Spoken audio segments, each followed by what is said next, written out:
Now, the president of the Black Business Council, Mr. Sandile Zungu, says the financial services industry is seeing setbacks in transformation targets.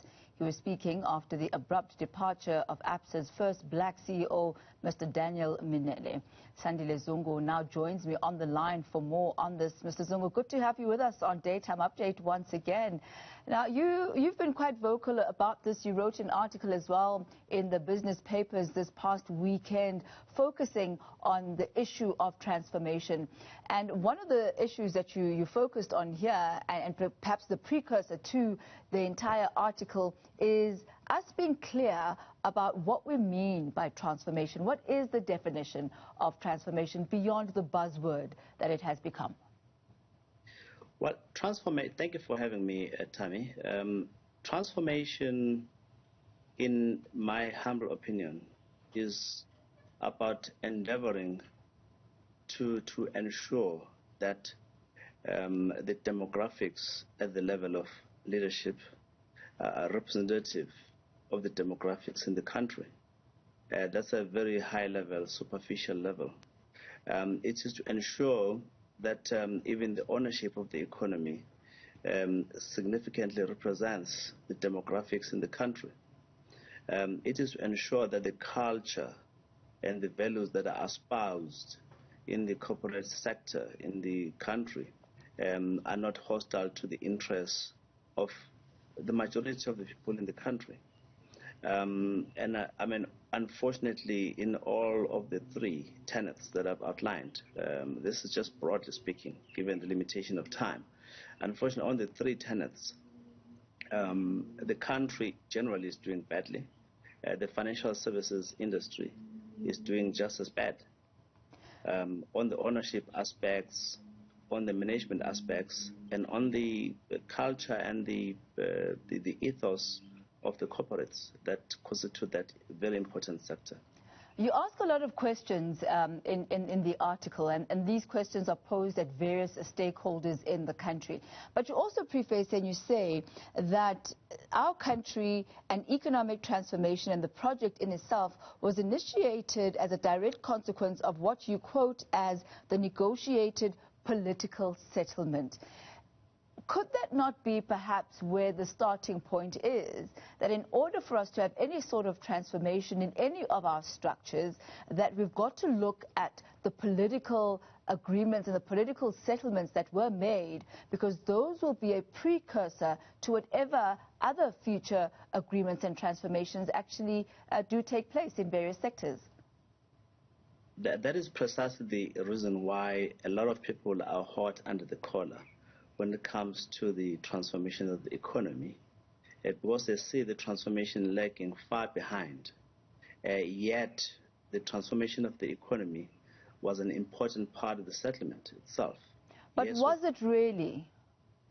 It certainly was. If you look at even the RDP, Reconstruction and Development Plan, that document is quite detailed. It talks about the need to transform the economy to make it an inclusive economy that is deracialized. And that was a precursor to the ANC coming to power. There's no question about it. Even at the CODESA talks, the need to transform the economy began to be even dominant as a feature for discussion, to the extent that even when the cellular telephony companies, Vodacom and MTN, came to the country, the negotiating authorities then were consulted, because there was a need to ensure that even at that level, pre-1994, there was an element of inclusion on the ownership of that license. And hence you saw the FABCOs, the SAC2s of this world, the NAILs of this world becoming owners of MTN and Vodacom in some form or the other. So the ownership of the economy is not an afterthought. It was designed to be part of the negotiated settlement. So and the management of the economy, not necessarily to the details, but the reason why, for example, there was a BEE commission spearheaded by some elements of the BBC then, to ensure that the current president of the country led that discussion of what will the transformation project look like in a legislative format. Hence, you have currently the BE commissioner, you have the BE, the cause of good practice. That was a systematic attempt at creating order to this economic transformation project. The president of the Black Business Council, Mr. Sandile Zungu, says the financial services industry is seeing setbacks in transformation targets. We continue our conversation now. Mr. Zungu, just before we went for the break, you pointed out very clearly how transformation and economic transformation, as far as ownership is concerned, has always been part of the master plan. I ask you then, with the intention clearly aligned on paper and put together in policies such as black economic empowerment, why is it that we are not seeing this translating into reality from paper to the lives of South Africans and South Africa's businesses? Well, the reason is very simple. People have engaged in what is called dereliction of duty. Those who have got state power and are not wanting to utilize it, and those who have got legislative powers are not keen to hold stakeholders to account, and those who have got economic power are not interested in letting it go because it suits them. So the transformation project gets crushed in the middle. Let me be very specific.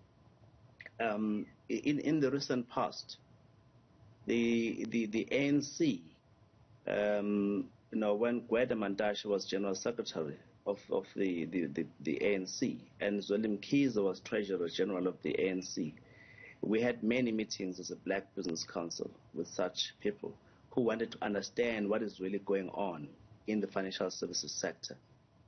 I suspect that the ANC today is truly and honestly consumed by internal battles. Insofar as the interest in the transformation of certain sectors is taken a very low-key responsibility. Parliament need to have hearings where they convene the stakeholders and leaders of certain sectors to come and explain what is really going on so that they are better educated to take certain laws. They are not necessarily doing that. Even organizations such as the Black Business Council and other organizations have possibly taken the foot off the pedal. So we're not pointing fingers, we're saying collectively we need to up the ante.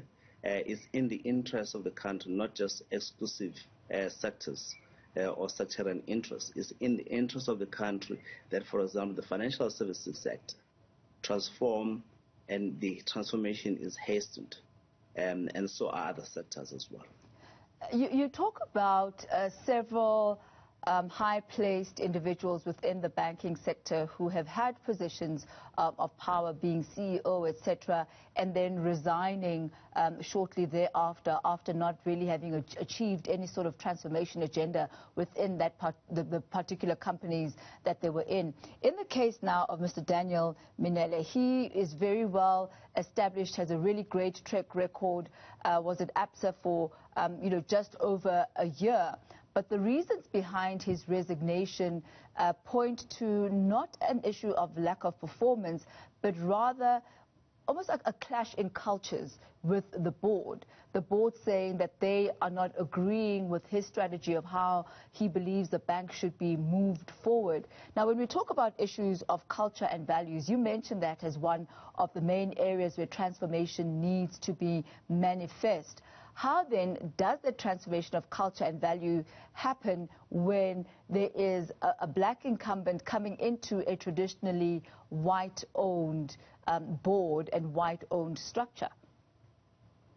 Well, on the specifics around Absa Daniel Mminele issue, we are still to be taken to confidence as the Black Business Council on what really happened. So I won't be able to talk about specifics. Suffices to say that the mentioned protagonists, both Wendy Lucas Bull and Daniel Mminele, are people that I hold in the highest regard. In actual fact, where one is disappointed is in the fact that Daniel Mminele who had some exposure to the registrar of banks. I'm not sure whether as a deputy governor he had that responsibility at one stage or the other. When that person is deployed in a commercial bank, you can't get any better than that. So the expectation was that he will succeed. So the disappointment is palpable among all the stakeholders that his failure is a huge indictment on all of us, most importantly on Absa. Around the issue of culture, Absa is not new to the transformation project. It's not like Daniel Mminele stepped into an Absa of old post the merger of the Trust Bank and False Gas and all that. It has had quite a journey, an impressive journey, I must say. One would have hoped that the issue of culture, which is cited in various fora, would not have emerged. One would have hoped that someone like Daniel will step in, understand the environment and make changes, and be supported as a leader of the organization to steer those changes in a manner that is constructive for the benefit of all stakeholders, including shareholders. Like I said, we don't have the details. We'll be taken to